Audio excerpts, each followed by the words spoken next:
Cherokee is located at the entrance to the Great Smoky National Park and is part of the Cherokee Indian Reservation. The Cherokee Village is a representation of Indian life. It's known as finger weaving. And what finger weaving is we take strands of yarn and twist and twine them together to create sashes, belts, garters, shawls, and even blankets. We have three methods to creating these pieces of art. The first method is known as a single weave, and that is where it's just a basic over and under pattern, and you will get designs such as plaid or even checkered. Our second method to creating these pieces is known as a double weave, which is similar to a traditional loom, so you can actually make any kind of design that you put your mind to. Over here are some examples. We've got diamonds, even lightning bolts, and arrowheads all the way over here. Our third method of creating these pieces is known as oblique. It is our oldest style, and that is where we incorporate beads into the pieces, as you can see on this belt over here. The designs used to have meanings, but like a lot of things in history, they have been lost, so the crafters just make up their own meanings behind those designs. When creating these pieces, it could take about 10 strands of yarn up to about 200. And before we had the use of commercial yarn that we were trading with the Europeans, we would make strands out of plant fibers. We twine them together to get these little strands, and we would even use bison hair. Not. Because you see hers how long this looks like it would knot up. But I think she's pulling it out each strand as she does it. She puts one in and pulls it out. Yeah. But like on the end, there's so much of it. It just seems like it would. That's painstaking work, area. I mean, to get that red, the stripes and the everything. So here is our beadwork area.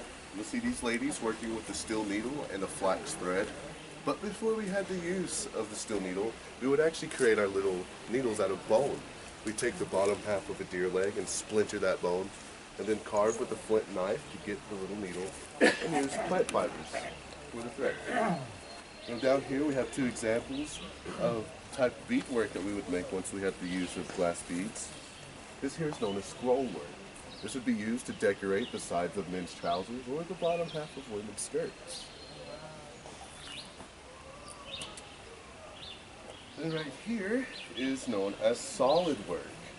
Solid work can be time consuming, take about 3 to 4 days, and sometimes even a week, depending on the design.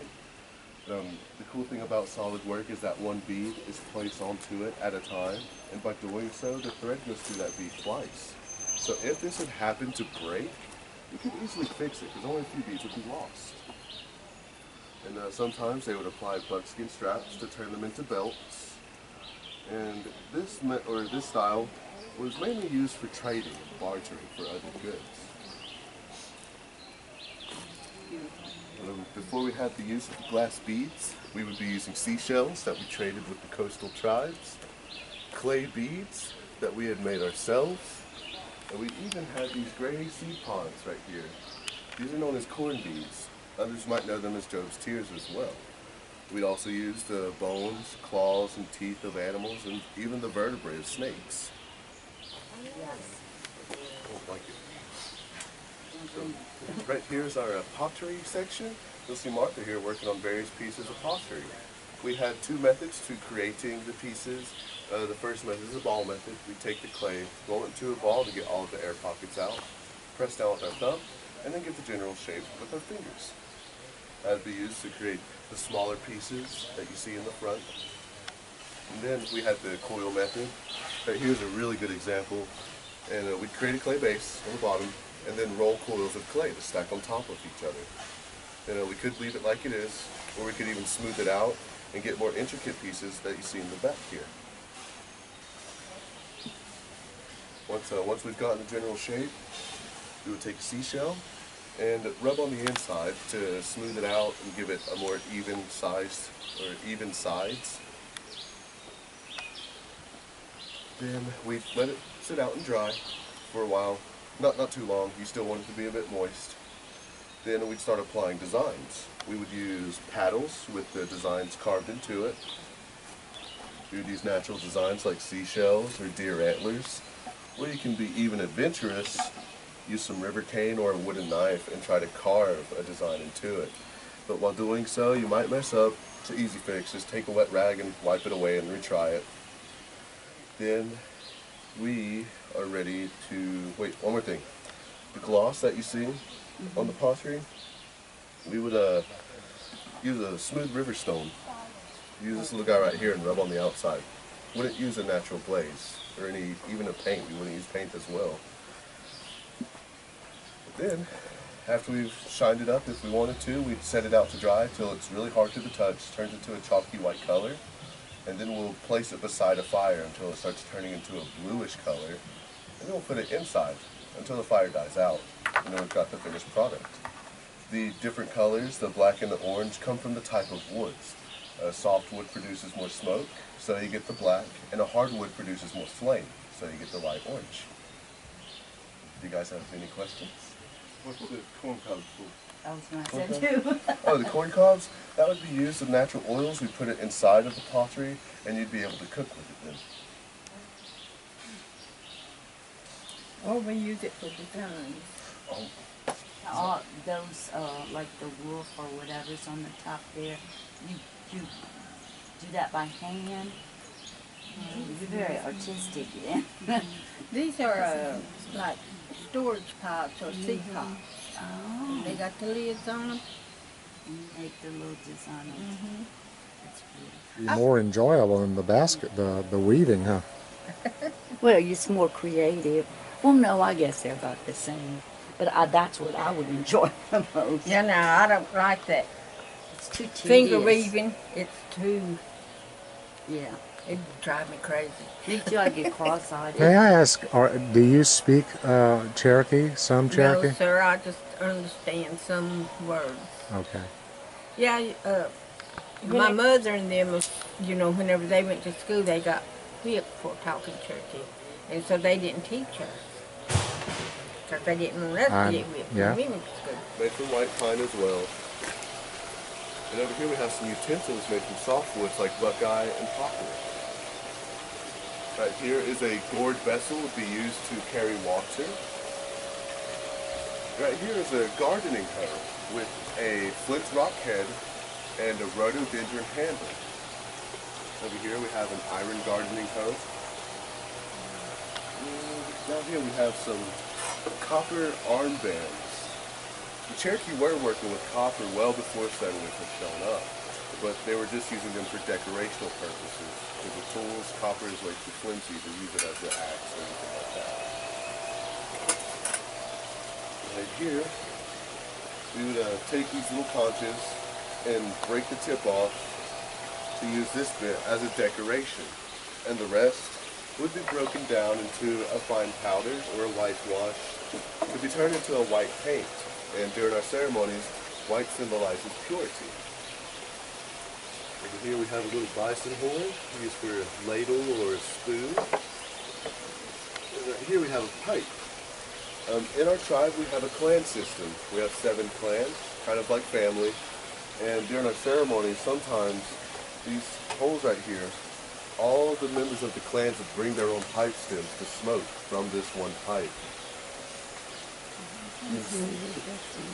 Sometimes even a clan would have their own pipe with an effigy depicting what clan they were from. We have a wolf clan, so their pipe would depict a wolf, and only people from the wolf clan could smoke from it.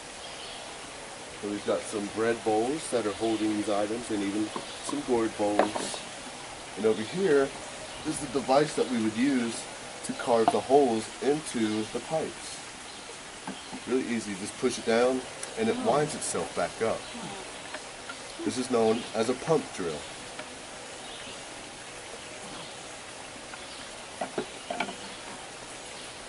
Now behind me are some masks, or a few examples of masks. Before we had to use some metal tools, we were making masks out of tree bark as well as gourds. But afterwards, we would make our masks out of poplar and buckeye. They're soft wood, so they're really easy to carve. And the only purpose that masks really had with our people were just for dances. to depict what kind of dance we were going to do. Around here, do they get the shells from? Shells? Is it We traded with coastal tribes. coastal tribes? Okay. Yeah, throughout this little tour, you're going to learn a lot of different things. Our trade routes, I'll go ahead and tell you about our trade routes. They went down to South America, as far west as Texas, and as even as far north as Canada. So we've had a good trade relationship with a lot of the tribes around us.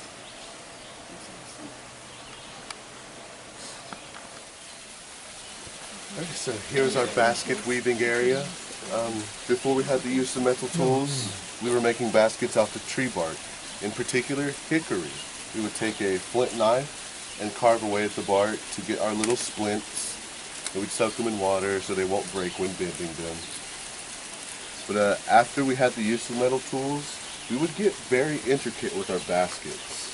You can tell this is more tightly woven and more beautiful. In the process of making these baskets, these are particularly white oak. We'd go out and find a sapling of a white oak, preferably about 8 inches in diameter, and then start breaking it down until we got ourselves a little board like this. And I don't know if you guys can see it, but there's a grain that we would follow to split this board, and eventually we'll keep breaking it down, shaving it until we got little guys like this. This is a piece of wood that's really, really thin. And sometimes we'd even use a river cane, which is what she's working on right now. And we do the same process, start breaking it down, shaving it. And what shaving is that we set it on our lap, take a knife on top, and just start pulling it through to shave it down, get it really thin so it won't break when you bend it. We have 2 methods to creating these baskets. The first method is a single weave. So basically you can get as crazy if you want with it. But then we've got our double weave. It's very time consuming, at least for me it is. But it's like 2 baskets in one. We'd start on the inside and work our way up to the top, then fold those splints and go on the outside and finish on the outer bottom. Tightly woven enough, add some beeswax, this could easily hold water. Let's see, we've also got dye. Natural dyes will never fade like artificial ones. We've got yellow root, which produces the color yellow. Bloodroot, which produces the color orange. And we've got walnut, which produces the color brown. And even butternut, which produces the color black. And with the 2 types of handles, I talked about the interlocking handle up top. This right here, you can tell, it's locked together. And this type of handle would be woven into the basket. So if this happened to break, you'd have to take the entire basket apart to fix it. But we fixed that problem with these little guys right here, known as drop handles. They would slip in between the splints. So if this broke, you could easily take it off and replace it.